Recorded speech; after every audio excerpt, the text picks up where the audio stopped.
દિલ્હીમાં સીએમ કેજરીવાલના 7 દિવસના રિમાન્ડ મંજૂર કરવામાં આવ્યા છે। બ્રેકિંગ ન્યૂઝ સામે આવ્યા છે। દારૂ નીતિમાં કૌભાંડ મામલે ધરપકડ કરાઈ હતી તો રિમાન્ડ મંજૂર કરવામાં આવ્યા છે। પોલીસે 10 દિવસના રિમાન્ડની માંગણી કરી હતી। લીકર પોલિસી કેસમાં ઈડીએ શુક્રવારે બપોરે 2 વાગે દિલ્હીના મુખ્યમંત્રી અરવિંદ કેજરીવાલને રાઉઝ એવન્યુ કોર્ટમાં રજૂ કર્યા હતા। તેમના રિમાન્ડ પર સુનાવણી શરૂ કરવામાં આવી। ઈડીએ કોર્ટમાં 28 પાનાની દલીલો રજૂ કરી। તપાસ એજન્સીએ 10 દિવસના રિમાન્ડની માંગણી કરી, જ્યારે કોર્ટે 7 દિવસના રિમાન્ડ મંજૂર કર્યા છે। આ સાથે જ સીએમને આ મામલે માસ્ટરમાઇન્ડ પણ કહ્યા છે। ઈડીએ કહ્યું છે કે કેજરીવાલ દિલ્હી લીકર પોલિસી ઘડવામાં સીધા સામેલ હતા। 2 વખત રોકડ ટ્રાન્સફર કરવામાં આવી હતી। કેજરીવાલની 21 માર્ચે સીએમ હાઉસમાંથી ધરપકડ કરવામાં આવી હતી।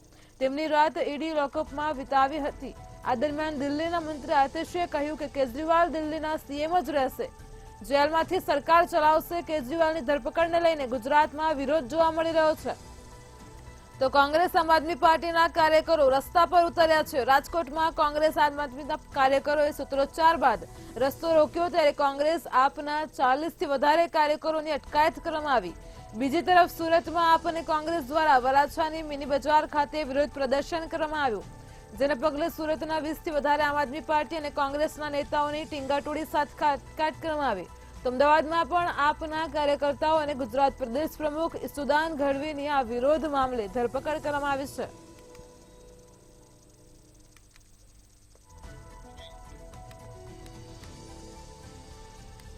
દારૂ નીતિમાં કૌભાંડ મામલે ધરપકડ કરાઈ છે। પોલીસે 10 દિવસના રિમાન્ડની માંગણી કરી છે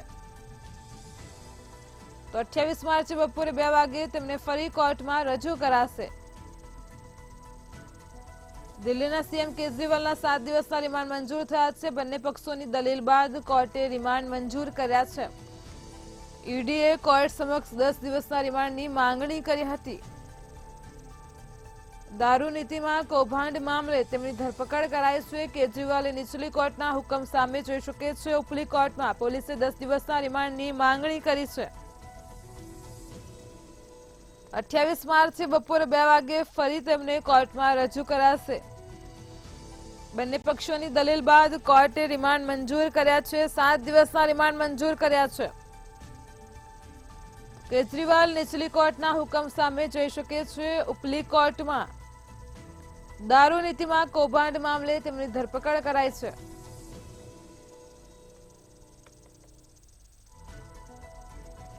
પોલીસે 10 દિવસના રિમાન્ડની માંગણી કરી હતી। 28 માર્ચે બપોરે 2 વાગે તેમને ફરી કોર્ટમાં રજૂ કરાશે।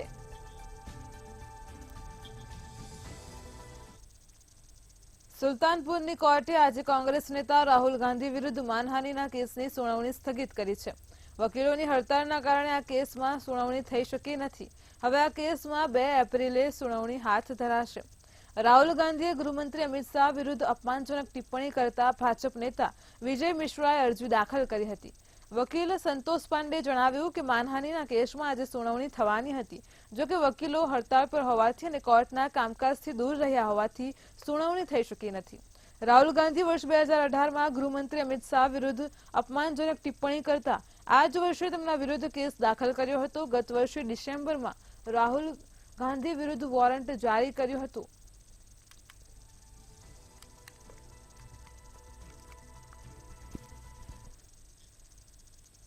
ભૂતાને વડાપ્રધાન નરેન્દ્ર મોદીને તેનું સર્વોચ્ચ નાગરિક સન્માન આપ્યું છે, ત્યારે આ રીતે તેઓ ભૂતાનનું સર્વોચ્ચ નાગરિક સન્માન મેળવનાર પ્રથમ વિદેશી સરકારના વડા બન્યા છે। ભૂતાનના રાજા જિગ્મે ખેસર નામગ્યાલ વાંગચુકે પીએમ મોદીને ઓર્ડર ઓફ ધ ડ્રુક ગ્યાલપોથી સન્માનિત કર્યા હતા। પીએમ મોદી આ સન્માન માટે આભાર વ્યક્ત કરતા કહ્યું છે કે તેઓ આ સન્માન 140 કરોડ ભારતીયોને સમર્પિત કરે છે। સર્વોચ્ચ નાગરિક સન્માનથી સન્માનિત થયા બાદ પીએમ મોદીએ પોતાના સંબોધનમાં કહ્યું હતું કે આજનો દિવસ એક ભારતીય તરીકે મારા જીવનનો એક મોટો દિવસ છે। તમે મને ભૂતાનના સર્વોચ્ચ રાષ્ટ્રીય પુરસ્કારથી સન્માનિત કર્યા છે। દરેક પુરસ્કાર પોતાનામાં વિશેષ હોય છે, પરંતુ જ્યારે કોઈ અન્ય દેશ તરફથી એવોર્ડ મળે છે ત્યારે તે આત્મવિશ્વાસ મજબૂત કરે છે। આપણા બંને દેશ સાચી દિશામાં આગળ વધી રહ્યા છે। ભારત અને ભૂતાન વચ્ચેના સંબંધો જેટલા પ્રાચીન છે એટલા જ નવા અને સમકાલીન પણ છે। 2014માં જ્યારે હું ભારતનો વડાપ્રધાન બન્યો ત્યારે મારી પ્રથમ વિદેશ મુલાકાત તરીકે ભૂતાનની મુલાકાત લેવી સ્વાભાવિક હતું। 10 વર્ષ પહેલા ભૂતાન દ્વારા આપવામાં આવેલ સ્વાગત અને ઉષ્માએ વડાપ્રધાન તરીકે મારી ફરજ મુલાકાતની શરૂઆતને યાદગાર બનાવી દીધી હતી.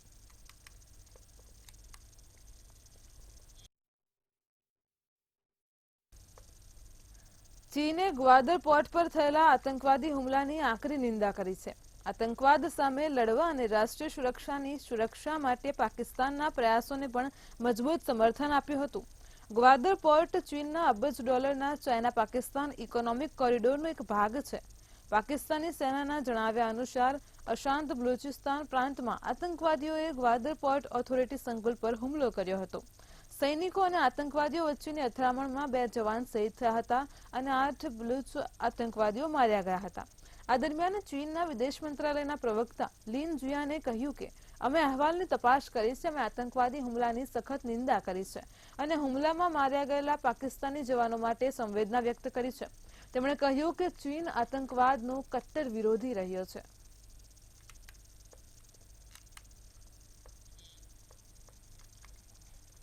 ભારતીય અવકાશ સંશોધન સંસ્થાએ શુક્રવારે સવારે કર્ણાટકના ચિત્રદુર્ગમાં પુષ્પક વિમાન સફળતાપૂર્વક લેન્ડ કર્યું છે.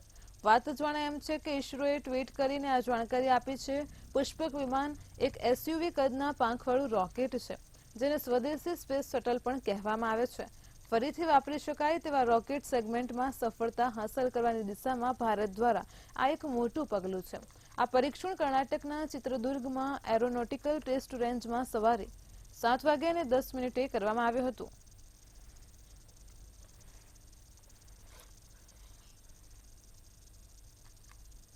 ઉત્તર પ્રદેશના અમેઠી જિલ્લામાં રેલવે વિભાગની બેદરકારી સામે આવી છે. અમેઠી જિલ્લાના નિહાલગઢ રેલવે સ્ટેશનો છે, જ્યાં સુલતાનપુર તરફથી અધિકારીઓ ડીપીસી ટ્રેન દ્વારા લખનૌ જઈ રહ્યા હતા. ત્યારે અચાનક ટ્રેન સ્ટેશનની બહાર ઊભી રહી હતી. મુખ્ય લાઇન પર ટ્રેન બંધ થઈ જતા અન્ય ઘણી ટ્રેનોને પણ અસર પડી હતી. જે બાદ રેલવે કર્મચારીઓ દ્વારા ટ્રેનને મેઇન લાઇનથી લૂપ લાઇન પર પહોંચાડી હતી. રેલવે કર્મચારીઓ દ્વારા ટ્રેનને ધક્કો મારતો વિડીયો સોશિયલ મીડિયા પર વાયરલ થઈ રહ્યો છે.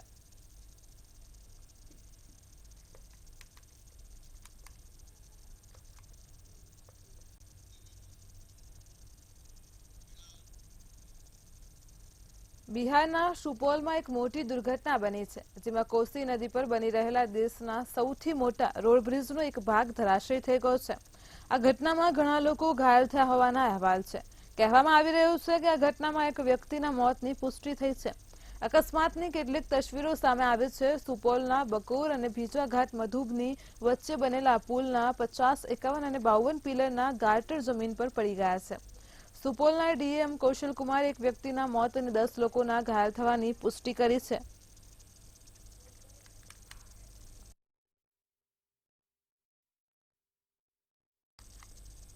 બિહારમાં મહાગઠબંધનની સીટોની વહેંચણી હજુ થઈ નથી.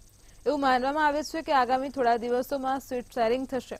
લાલુ યાદવની 2 દીકરીઓ લોકસભા ચૂંટણી લડવા જઈ રહી છે. પોતાની એક કિડની દાન કરીને પિતાને નવું જીવન આપનાર રોહિણી આચાર્ય હવે લાલુનો રાજકીય વારસો સંભાળવા તૈયાર છે. જો બધું બરાબર રહેશે તો તે છપરાથી ચૂંટણી લડશે. રોહિણી આચાર્ય આરજેડીના વિરોધીઓ પર તેમના આકરા પ્રહારો અને લાલુ યાદવને કિડની દાન કરવાને કારણે ચર્ચામાં છે. જો કે આ દરમિયાન ભાજપે તેને મુદ્દો બનાવીને લાલુ યાદવ પર નિશાન સાધ્યું છે, જેને લઈને બિહાર ભાજપના પ્રદેશ અધ્યક્ષ અને ડેપ્યુટી સીએમ સમ્રાટ ચૌધરીએ લાલુ યાદવ પર અત્યાર સુધીનો સૌથી મોટો હુમલો કર્યો છે. સમ્રાટ ચૌધરીએ કહ્યું છે કે લાલુ યાદવ ટિકિટ વેચવામાં નિષ્ણાંત ખેલાડી છે. સમ્રાટ ચૌધરીએ કહ્યું, લાલુ પ્રસાદજી એવા નેતા છે જે ટિકિટો વેચવામાં માહેર ખેલાડી છે. હવે લાલુજીએ તેમની દીકરીને પણ બખ્શ્યું નહીં. તેમણે પહેલા કિડની લીધી અને પછી ટિકિટ આપી. આ લાલુ યાદવજીનો પરિચય છે.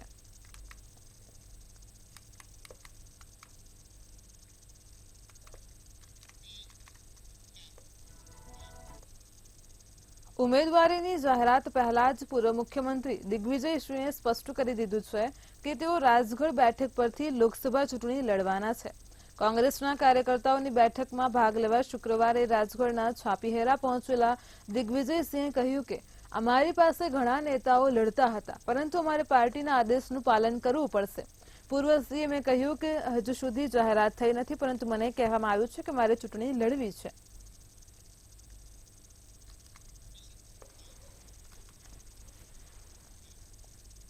ભારતીય જનતા પાર્ટીએ શુક્રવારે પોંડિચેરી અને તમિલનાડુના લોકસભા ઉમેદવારોની ચોથી યાદી જાહેર કરી છે. એમાં 15 નામ જાહેર કર્યા છે. ત્રીજી યાદી ગઈકાલે જાહેર કરવામાં આવી હતી. ભાજપની ત્રીજી યાદીમાં તમિલનાડુથી 9 ઉમેદવારની જાહેરાત કરવામાં આવી હતી. તો તેમાં તેલંગાણાના રાજ્યપાલ રહી ચૂકેલા તમિલિસાઈ સૌંદરરાજનને ચેન્નઈ સાઉથથી ટિકિટ આપવામાં આવી છે. રાજ્ય ભાજપના અધ્યક્ષ કે અન્નામલાઈને કોઇમ્બતુરથી અને કેન્દ્રીય મંત્રી એલ મુરુગનને નીલગિરીથી મેદાનમાં ઉતારવામાં આવ્યા છે.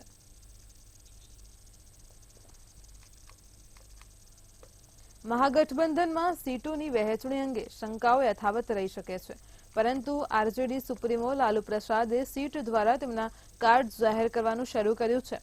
છેલ્લા 24 કલાકમાં તેમણે 6 લોકસભા બેઠકો ગયા, જેહાનાબાદ, નવાદા, બક્સર, ઔરંગાબાદ અને જમુઈ માટે ઉમેદવારોની જાહેરાત કરી છે. આરજેડી સુપ્રીમોની આ મનસ્વિતાએ મહાગઠબંધનમાં તેના સહયોગીઓની મુશ્કેલીઓ વધારી દીધી છે. લેફ્ટ તેને ખોટું ગણાવી રહ્યા છે, જ્યારે કોંગ્રેસ આ મુદ્દે સંપૂર્ણપણે મૌન છે. કોંગ્રેસના પ્રદેશ પ્રમુખથી લઈને પ્રવક્તા સુધી બધા માત્ર એટલું જ કહી રહ્યા છે કે સીટ વહેંચણીની પ્રક્રિયા ચાલી રહી છે. ટૂંક સમયમાં તેની જાહેરાત કરવામાં આવશે. તે જ સમયે આરજેડીનો દાવો છે કે પ્રથમ તબક્કાની 4 બેઠકો આરજેડીના ખાતામાં ગઈ છે. તેથી તમામની સંપત્તિથી ઉમેદવારોની જાહેરાત કરવામાં આવી રહી છે.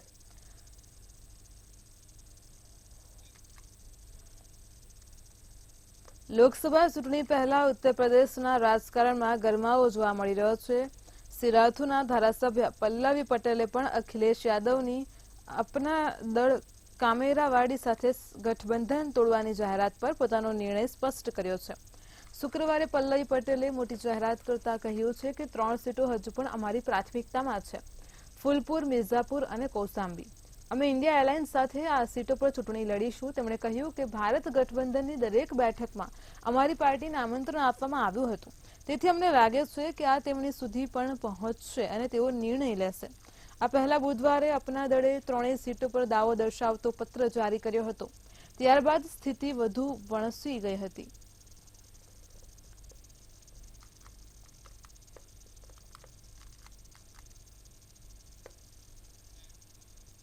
અખિલેશ યાદવે સીતાપુર જેલમાં બંધ સમાજવાદી પાર્ટી નેતા આઝમ ખાનને 1.5 કલાક મળ્યા.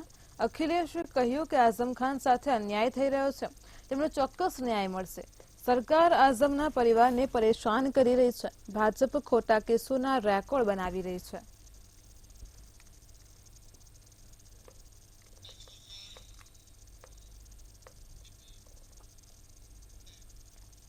રોજગારીની જેમ મોંઘવારી પણ એક કાયમી મુદ્દો છે, જેને આઝાદી પછી દેશની દરેક ચૂંટણીમાં વિપક્ષ દ્વારા મુખ્ય મુદ્દો ગણવામાં આવે છે અને સરકાર તેને નિયંત્રણમાં રાખવાનો દાવો કરે છે. આ લોકસભા ચૂંટણીમાં પણ વિપક્ષી પાર્ટીઓ મોંઘવારીનો મુદ્દો ઉઠાવવાની કોશિશ કરી રહી છે, પરંતુ કેન્દ્ર સરકારે ડેટાના આધારે વિપક્ષના દાવાઓને ફગાવી દીધા છે. પેટ્રોલિયમ પેદાશોના ભાવમાં ઘટાડો કરીને સરકારે સંકેત આપ્યો છે કે તે મોંઘવારી પ્રત્યે સજાગ અને સભાન છે. આ જ કારણ છે કે મોંઘવારી દર 2013-14ની જેમ 9 થી 10% ન હતો, પરંતુ હવે 5.1% પર પહોંચી ગયો છે. પરંતુ સરકારના પ્રયાસો ચાલુ છે. આ લોકસભાની ચૂંટણીમાં 400નો આંકડો પાર કરવાનો દાવો કરી રહેલી એનડીએની કેન્દ્ર સરકાર પણ મોંઘવારીના મુદ્દાની સંવેદનશીલતાને સમજે છે. તાજેતરમાં 2 મોટા નિર્ણયો લેવામાં આવ્યા છે, જે ચોક્કસપણે મોંઘવારી મોરચે વિપક્ષના હુમલાનો સામનો કરવા માટે લેવામાં આવેલા પગલાં છે. પ્રથમ, પેટ્રોલ અને ડીઝલના ભાવમાં પ્રતિ લિટર ₹2નો ઘટાડો, જ્યારે બીજું, એલપીજી સિલિન્ડરની કિંમતમાં ₹100નો ઘટાડો.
ભાજપના સાંસદની મુશ્કેલીઓમાં વધારો થયો છે. બ્રેકિંગ ન્યૂઝ સામે આવી રહ્યા છે.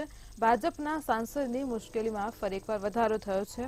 સાંસદ તેજસ્વી સૂર્યાની મુશ્કેલી વધી છે.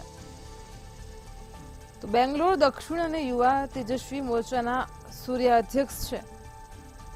કથિત રીતે નફરત ફેલાવતી પોસ્ટને લઈને એફઆઈઆર કરવામાં આવી છે. બીબીએમપીના અધિકારીઓ દ્વારા એફઆઈઆર કરાઈ છે. ભાજપના સાંસદની મુશ્કેલીઓ વધી છે. હંસલપુર પોલીસ સ્ટેશનમાં કલમ 153 295 હેઠળ એફઆઈઆર નોંધાઈ છે. તો લોકપ્રતિનિધિત્વ અધિનિયમ હેઠળ પણ એફઆઈઆર નોંધાય છે. બેંગ્લોર દક્ષિણ અને યુવા તેજસ્વી મોરચાના સૂર્યા અધ્યક્ષ છે. તેમની મુશ્કેલીમાં વધારો થયો છે. કથિત રીતે નફરત ફેલાવતી પોસ્ટને લઈને એફઆઈઆર કરાઈ છે.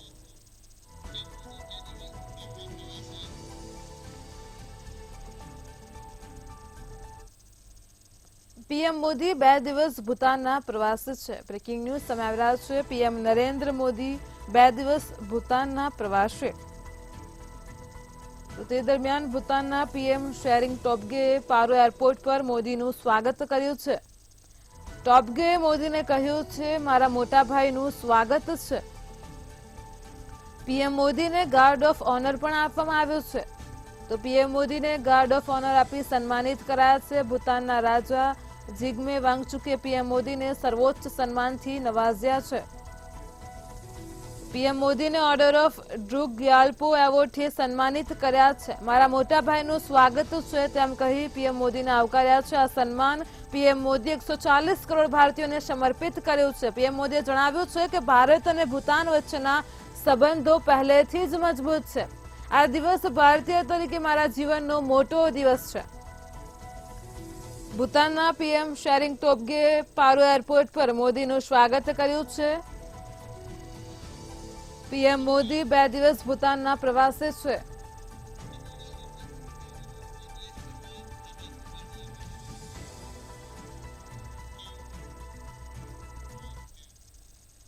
કેજરીવાલની ધરપકડના વિરોધમાં દેશભરમાં આપના કાર્યકર્તાઓ વિરોધ કરી રહ્યા છે. આમ આદમી પાર્ટી દ્વારા દેશભરમાં વિરોધ પ્રદર્શન થઈ રહ્યું છે. તો હોળી પર્વ નહીં ઉજવે આમ આદમી પાર્ટી. આગામી હોળી પર્વ આમ આદમી પાર્ટી નહીં ઉજવે. કેજરીવાલની ધરપકડના વિરોધમાં હોળીનો કાર્યક્રમ મોકૂફ રાખવામાં આવ્યો છે. ગોપાલ રાયે જણાવ્યું છે, 26 માર્ચે પીએમના નિવાસસ્થાને ઘેરાવો કરીશું. તો 24 માર્ચે આમ આદમી પાર્ટી સમગ્ર દિલ્હીમાં સવારે 11 વાગે વિરોધ નોંધાવશે.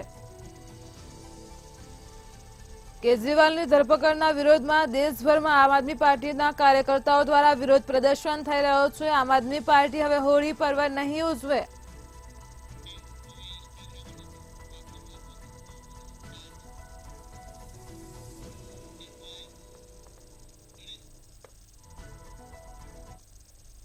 હવે ઇન્સ્ટાગ્રામને વાપરવા માટે ચાર્જ ચૂકવવો પડશે. બ્રેકિંગ ન્યૂઝ સામે આવી રહ્યા છે. સોશિયલ મીડિયાને લઈને તો ઇન્સ્ટાગ્રામ અને ફેસબુકને વાપરવા પર ચાર્જ ચૂકવવો પડશે. દિગ્ગજ કંપની મેટા યુઝર્સ પાસેથી ચાર્જ લેવાનું શરૂ કરી શકે તેમ છે.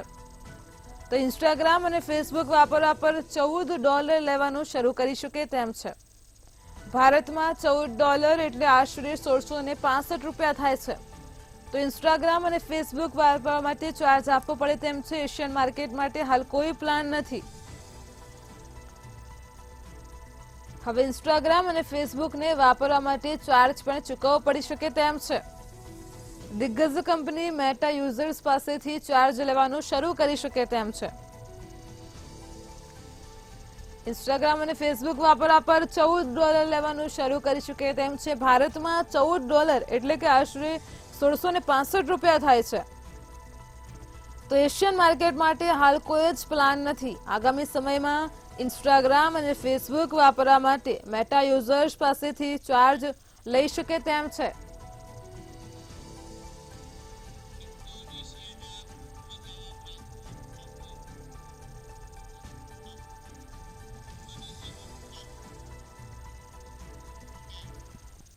ઇન્ડોનેશિયામાં ભૂકંપનો આંચકો અનુભવાયો છે. બ્રેકિંગ ન્યૂઝ સામે આવી રહ્યા છે ઇન્ડોનેશિયાથી.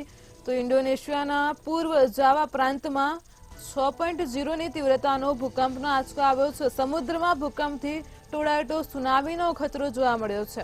તો ભૂકંપનું કેન્દ્ર સમુદ્રની નીચે હોવાનું અનુમાન સામે આવી રહ્યું છે। બ્રેકિંગ ન્યૂઝ સામે આવી રહ્યા છે। ઇન્ડોનેશિયાથી હાલ કોઈ નુકસાનના અહેવાલ નથી। ઇન્ડોનેશિયામાં ભૂકંપનો આંચકો અનુભવાયો છે। સમુદ્રમાં ભૂકંપથી ટોર્નેડો સુનામીનો ખતરો પણ જોવા મળ્યો છે। તો ઇન્ડોનેશિયાના પૂર્વ જાવા પ્રાંતમાં 6.0ની તીવ્રતાનો ભૂકંપનો આંચકો આવ્યો છે।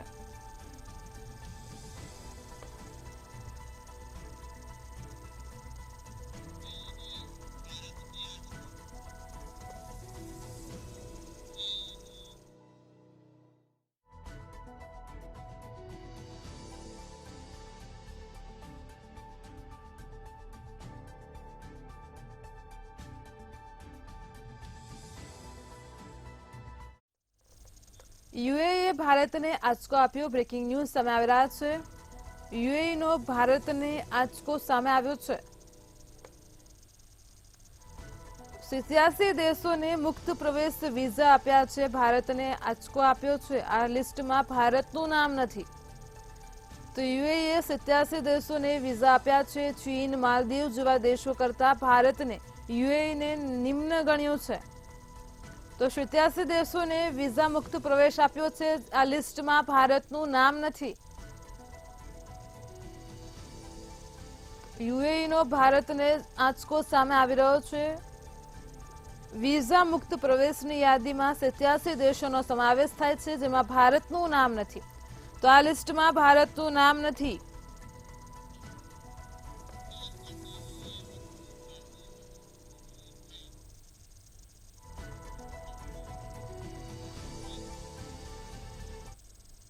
શ્રીલંકાથી બ્રેકિંગ ન્યૂઝ સામે આવી રહ્યા છે। માછીમારોની અટકાયતનો મામલો સામે આવી રહ્યો છે।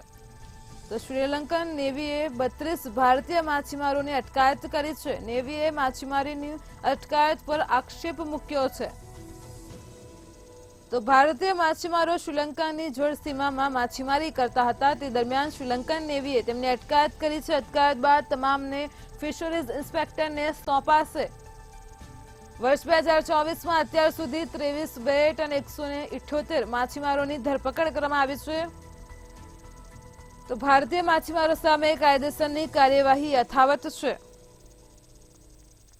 નેવીએ માછીમારોની અટકાયત પર આક્ષેપ મૂક્યો છે। ભારતીય માછીમારો શ્રીલંકાની જળસીમામાં માછીમારી કરતા હતા।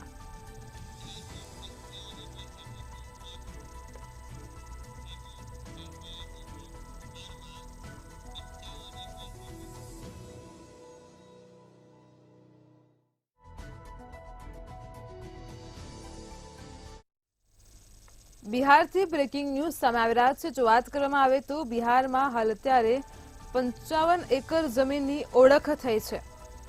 બિહારમાં જમીનની ઓળખ થઈ છે। 55 એકર જમીનની ઓળખ થઈ છે। સીતામઢીમાં સીતા માતાનું ભવ્ય મંદિર બનાવવાની યોજના સામે આવી રહી છે। માતા સીતાના પ્રાગટ્ય વિસ્તારમાં ભવ્ય પ્રતિમા સ્થાપિત કરાશે। તો 51 શક્તિપીઠોમાંથી માટી અને પાણી લાવવાની યોજના પણ સામે આવી રહી છે। બિહારમાં ટ્રસ્ટીઓ મંદિર નિર્માણને લઈને પીએમ મોદી સાથે મુલાકાત કરશે।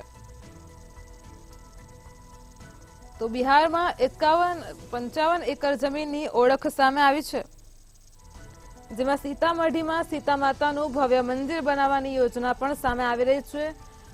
આ મુદ્દે ટ્રસ્ટીઓ પીએમ મોદી સાથે મુલાકાત કરશે।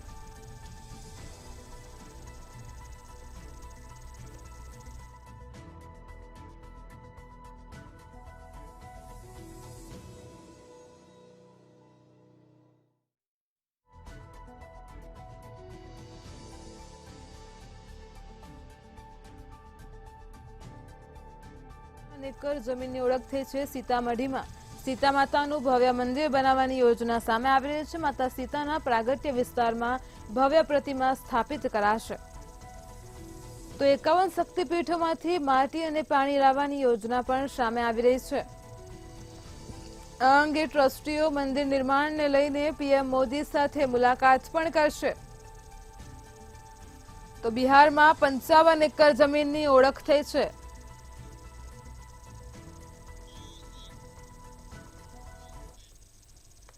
ઇન્ડિયા એટ 9 માં હાલ આટલું જ। પડે પણની અપડેટ માટે જોડાયેલા રહો મંતવ્ય ન્યૂઝ સાથે। નમસ્કાર।